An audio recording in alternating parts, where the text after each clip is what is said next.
Hi guys, good evening. My name's Avi, and I'm going to be talking to you more about localization and translation. The reason I'll be doing this is because a lot of companies have gone from, work from office to work from home in the past couple of weeks.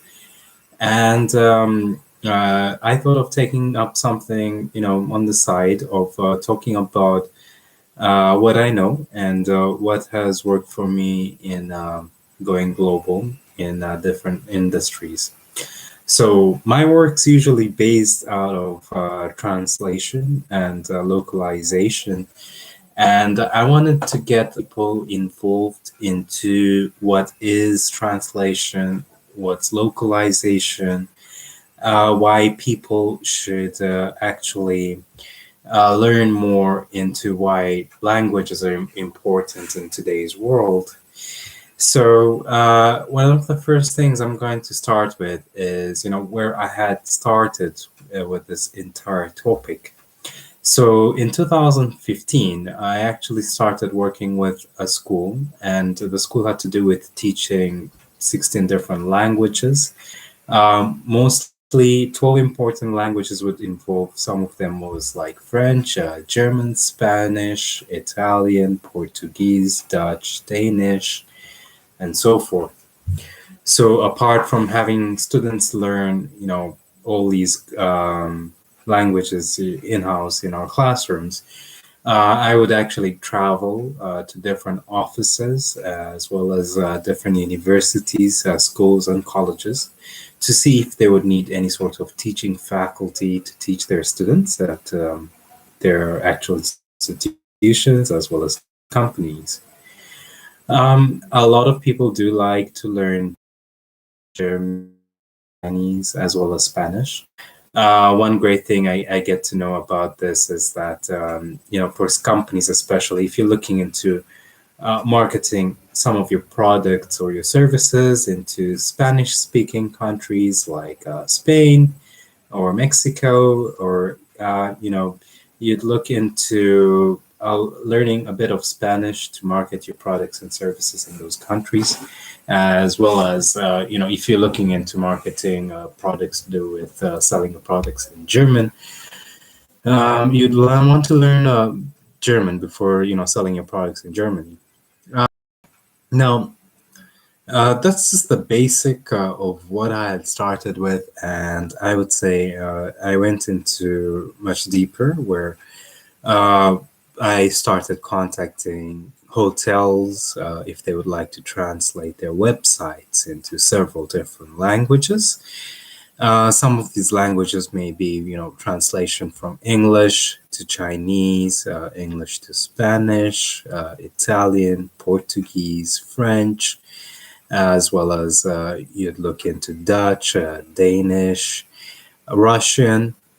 And the reason I actually found this very useful is that companies actually targeted tourists. So these hotels target tourists from all over the world. And not every person speaks English, not every person understands English.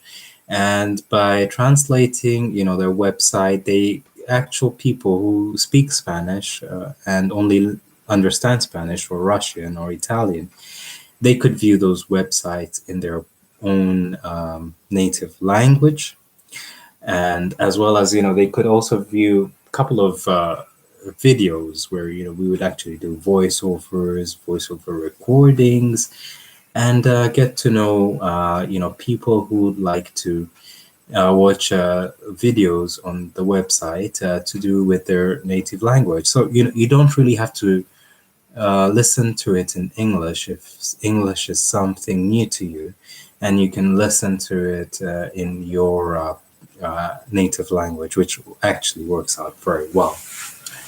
Now, that's one thing to do with travel and tourism. You'd have flight ticket booking sites, you'd have a lot of cruise line companies, as well as the hotel industry. And how about software, guys? Software and mobile apps. Whenever you're using a software, and say someone in India would like to use that software in Hindi instead of English. Maybe that person's more comfortable in Hindi. And that's something we localize the content into actual Hindi content, and so that people can actually use the actual software or the mobile app in Hindi.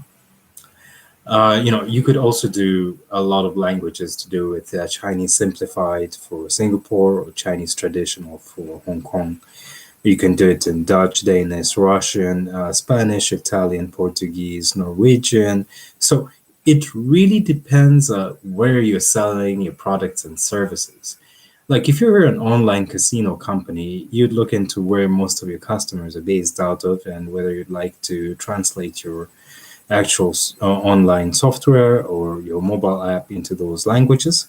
And if you are looking into targeting, companies to do with in South America, maybe you'd look into Spanish, South American, or you'd look into Brazilian Portuguese. So localization in general assists companies to go global.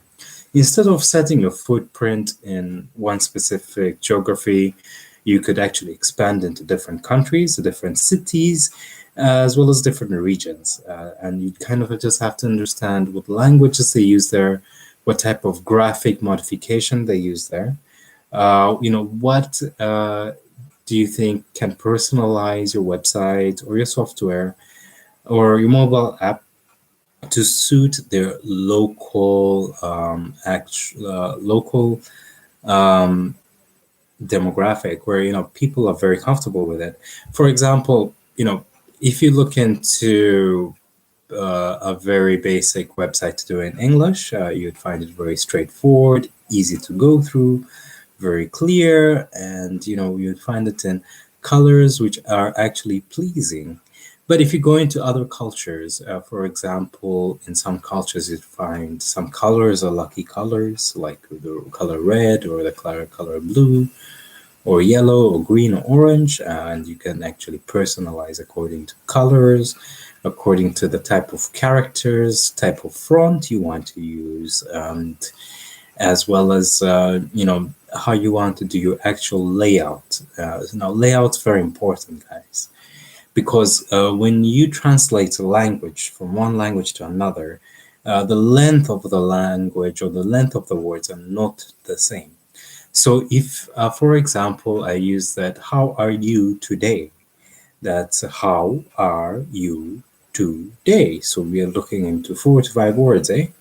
Now, if you're looking into other languages and if they can do it in 2 words or they do it in 7 words or 8 words, the actual length differs. And you kind of have to see, how the length of the language in the translated language can look nice in your actual content to do with marketing or your software or mobile app. So what I'm going to say is that in this actual presentation that I'm going to go through from time to time, which would be mostly to do with globalization and localization. So I just want people to learn more into the global market and just not their specific city or country or province. You kind of have to know how other people work in other countries, cities, and countries. Like, you kind of have to learn if something works in your country or in your city and you see that that product's selling very well and that product's booming. So why can't that product boom in other markets? So today, if you're selling machinery and your products are selling very well in your current market, and you'd obviously want to export that product to make a bit more revenue into other markets. And you'd want to look into what you can do better to have your product sell very well. One thing you could look into is a translation of your marketing content into other languages which suit your global market. You'd look into developing an e-learning course for your employees in your global market and have your e-learning course translated so that your employees who do not understand English very well, they can actually get to go through the e-learning course in their preferred language. So forth, and I hope you guys find it exciting and to focus on, some things which happen globally then locally, and join me on time to time for maybe a quick chat on globalization there. Um, Thank you guys, and have a great evening or day ahead, according to which time zone you are. And hope for the best, eh? Because obviously people want things to go back to normal and to our everyday life. And hope for the best that things come out efficiently well, so that we can all go back to our normal lives instead of working from home. And maybe we could also try and get to learn a thing or two when working from home. All right, guys, and have a nice day, and goodbye.